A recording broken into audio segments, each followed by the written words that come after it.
Alright guys, this is Duck Chronicles episode 16.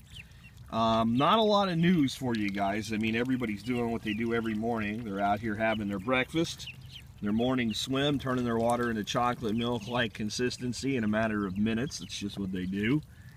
We're not weighing them now, so I can't tell you how much they're growing on a daily basis. We'll probably grab some at the end of the week and take a sampling.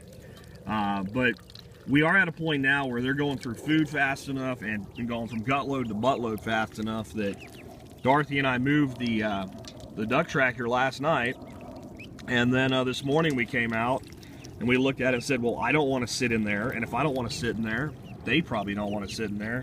So we're up to moving it twice a day now. So they're covering about 120 square foot a day, 128 square feet a day in browsing, and we probably could move it 3 times, and it might not be long before we are. But again, we're hoping to get to a point where we can open the door by midday. Once I'm done with my main responsibilities for the day, we can provide some supervision and let them out. And as soon as I'm not worried about the larger ducks and geese maybe giving them some bullion, we'll be able to do that. On that note, I talked yesterday about the fence we're putting in.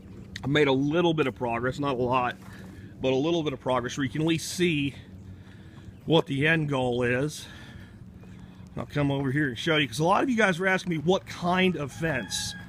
It's pretty good quality fence that we're putting in. It's made by a company called Red Brand, and you can kind of see, and I'll get down to here where I've actually tie wrapped some of it. And since this is temporary fence, and since these cinder blocks only have so much ability to withstand, I mean, they're pretty solid, but you can see if I really want to, I can move that a bit.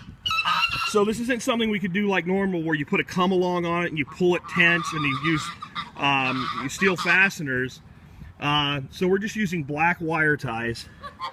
You can see right there. And we're using a lot of them, and we're using the wire ties to kind of pull some tension into the fence. And it's working rather well. You can see the geese have figured out what's going on. They are not happy, even though they can still get through. They know.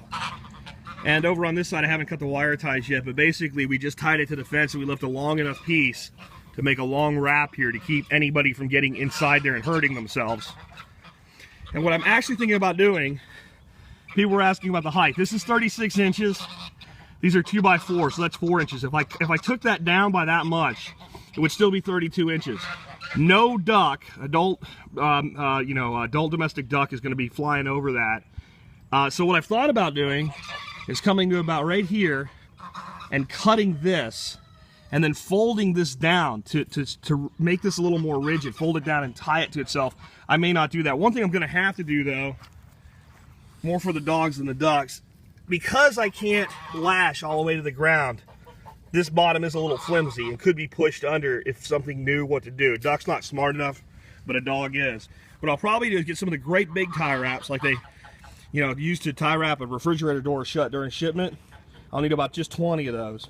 And just wire tie that right there to the cinder block all the way around the back.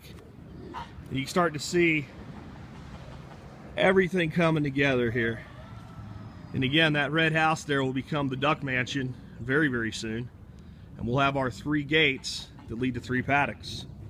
And I'll check back with you with another update soon.